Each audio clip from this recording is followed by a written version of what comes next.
All right, so today we're going to do the mix to neutral project. The idea is you're going to take two sets of complements, which is green and red, blue and orange, yellow and violet. And then your objective is to mix to total neutral. And I want to show you how to do this. In fact, I just did this and we're going to recreate it. And so, how do you do it?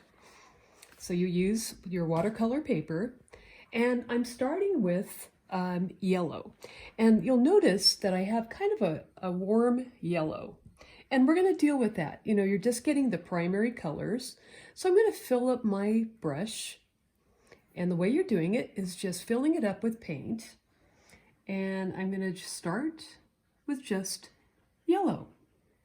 Now, I'm going to have the next square, which will be purple. Purple is the opposite. So we've talked about how you handle the brushes. So I'm going to just take the excess off my brush, clean it off. And then I have a second jar where I'm going to clean it even further. I don't want any paint residue on my brush. So then for the violet, I have already squeezed a little bit out of this tube. It is dioxazine purple. If you don't have that purple, no stress. You would just take your red and your blue and mix it together. To speed things up, I already have purple. And I'm now going to create that purple, and it looks pretty dark, right? Now, a little trick I sometimes do, I'll add just a little bit of white to it, and that'll lift it up if it looks too black. But for my purposes, I just want to mix to neutral. So now, what I'm going to do is take a little bit more yellow paint, and I am going to mix more paint with my purple. That's my dog. And so now, I'm just going to clean a little bit of excess off my brush, and you're going to see how I'm going to mix a little bit of yellow paint with the purple, and you're going to find that I get this beautiful, glorious brown. See how brown and warm it is? And also I'm starting with, it's kind of a dry brush because I didn't put a lot of water, but you now get this glorious brown. Add a little bit of water. I like a little buttery kind of feeling. Gonna add a little bit more yellow so you can even see how I got that kind of ochre kind of mix. But I'm still not neutral. Also, I want it to go to this medium gray. So this is where we enter some white. Now if I add a little bit of white paint, you're going to see what happens. It turns into kind of a tan color. And still nothing near neutral, but we will get there. And I'll show you how. So look, I've got this whole new color. And it's kind of going on its own journey, but it's still too warm.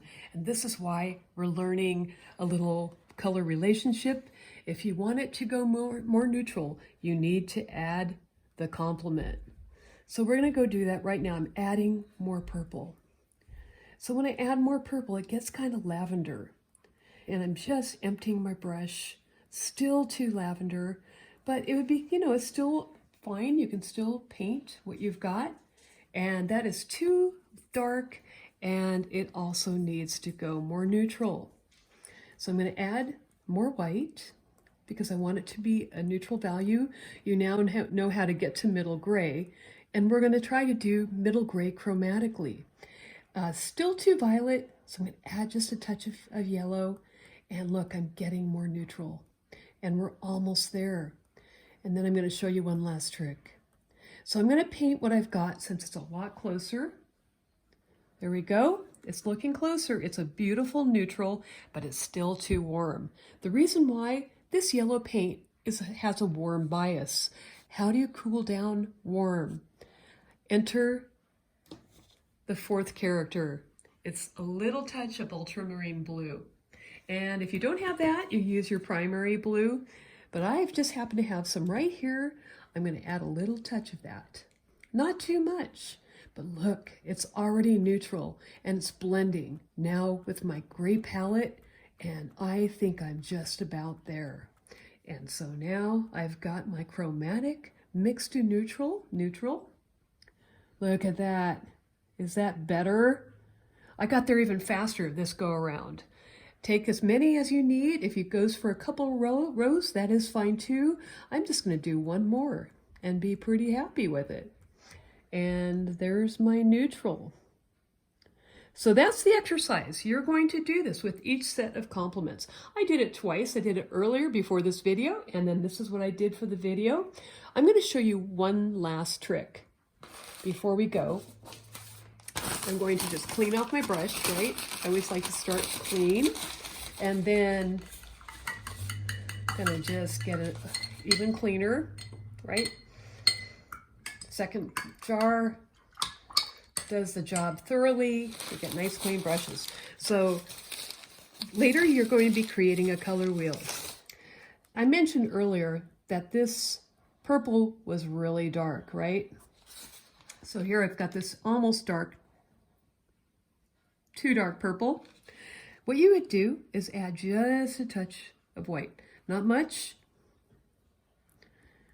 Mix it all together, and for your color wheel, you will have beautiful colors, and just lifting it ever so slightly gives you a gorgeous violet. Look at that. So that's just with a touch of white. All right, now it's your turn. Talk to you soon.